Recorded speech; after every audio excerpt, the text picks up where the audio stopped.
नमस्कार, जय माँ कामाख्या। तो 10 महाविद्याओं में से तीसरी महाविद्या है माँ कामाख्या, जिन्हें ललिता त्रिपुर सुंदरी तथा षोडशी देवी भी कहा जाता है। उनका एक स्वरूप राज राजेश्वरी जी का भी है।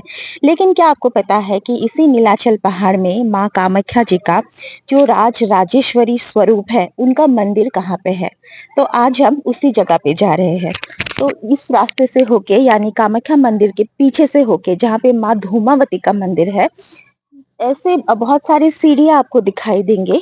इतने ऊँचे-ऊँचे सीढ़ियाँ हम एक्चुअली उतर के आए हैं, और अगर आप भी आना चाहते हो तो आपको भी उतर के आना पड़ेगा एकदम नीचे की तरफ। उस तरफ देखिए, उस तरफ हम जाएंगे जहाँ पे माता भैरवी जी का भी मंदिर है। माता भैरवी जी के मंदिर के पास ही माता राज राजेश्वरी जी का मंदिर है।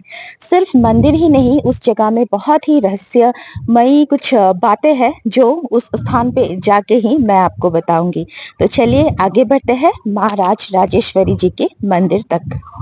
तो हम लोग आए हैं इस तरफ से मंदिर तक, और ये जो रास्ता आप देख रहे हो जो कामाख्या मंदिर के पीछे से होके आता है, उस तरफ से भी आया जा सकता है यहाँ तक, इस यानी राज राजेश्वरी मंदिर या फिर भैरवी मंदिर में। तो मुझे यहाँ पे एक बोर्ड भी दिखा है जहाँ पे लिखा हुआ है कि ये स्थान आर्कियोलॉजिकल साइट भी है। तो हम लोग आ पहुंचे हैं इस मंदिर तक। तो पहले मैं आपको दिखाऊंगी, यहाँ पे देखिए एक अंकल जी बैठे हुए हैं, और सामने आपको दिखेंगे बिस्किट्स, और ये क्या कहते हो आप लोग इसे, मूढ़ी, हम लोग मूढ़ी कहते हैं, पफ्ड राइस और बनाना। हाँ जी।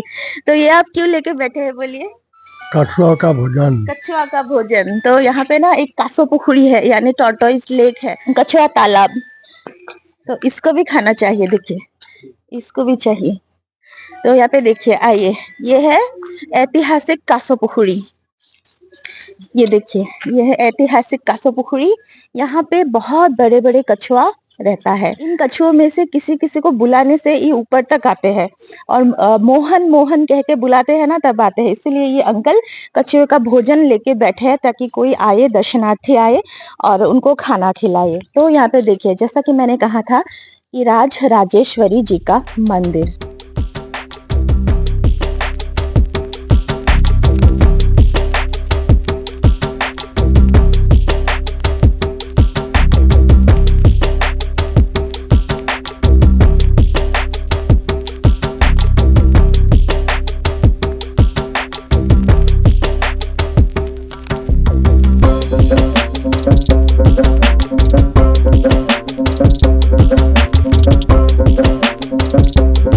ये राज राजेश्वरी जी का मंदिर माँ कामाख्या का ही एक रूप है, और ये ना तांत्रिकों का एक मुख्य साधना भूमि भी कहा जाता है।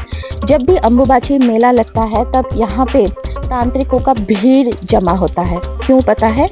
बहुत सारी इतिहासकारों के मुताबिक इस स्थान में प्राचीन समय में नरबलि भी हुआ करता था। तो पास में ही है माँ भैरवी जी का भी मंदिर, वो भी दिखाएंगे आप लोगों को। तो मैंने जैसा कि कहा कि ये स्थान जो है तांत्रिकों का मुख्य स्थान है। माना ये जाता है कि इस स्थान में बैठ के पूजा साधना करने से सिद्धियां जल्दी हासिल होता है।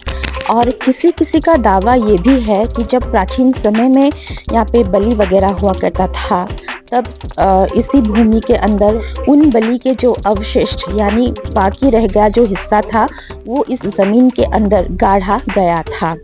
तो इसीलिए इस स्थान को हम तांत्रिकों का मुख्य साधना भूमि या स्थान भी कह सकते हैं। तो यहाँ पे मंदिर में बलि भी होता है। तो इस साइड में बलि जो है, जहाँ पे बलि दिया जाता है, आज भी यहाँ पे बलि चढ़ाया जाता है। बकरे की बलि, और किसी किसी चीज़ के वैसे बलि होता है, फल का, फिर सब्जियों का भी होता है। और देखिए यहाँ पे जो बकरा है, बकरा भी छोड़ा जाता है। सिर्फ बलि ही नहीं बल्कि बकरा भी छोड़ दिया जाता है इस स्थान पे। और जैसे कि मैंने कहा, यहाँ पे है कासो पुखुरी, और इस तरफ है माता भैरवी जी का मंदिर।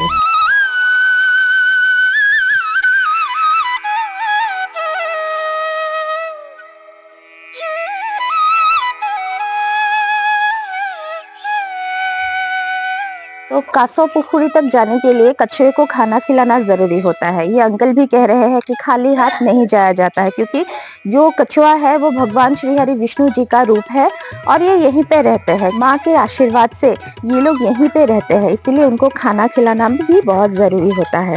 तो तो इनको भी खाना है, देखिए। तो एक एक मैं खिला देती हूँ। हाँ, चलिए कासो पुखुरी तक चलते हैं, आइए। सीढ़िया जो है पूरा ऐसा है, खड़ा वाला है, तो कभी आएगा तो संभाल के ही आएगा, ठीक है। तो पे कत আছে কাছ মোহনা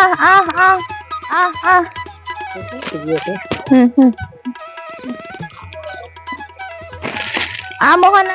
ऐसे ही बहुत से बड़े बड़े कछुए यहाँ पे रहते हैं इसी तालाब में, और बुलाने से ये आते भी है। तो चलिए आपको बताती हूँ कि माँ राज राजेश्वरी की पूजा करने से क्या लाभ होता है।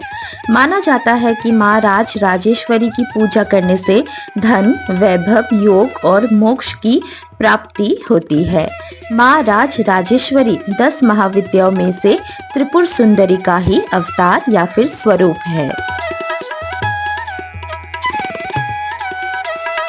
माना ये भी जाता है कि माँ राज राजेश्वरी जी की पूजा करने से शारीरिक, मानसिक तथा आध्यात्मिक विकास भी प्राप्त होता है।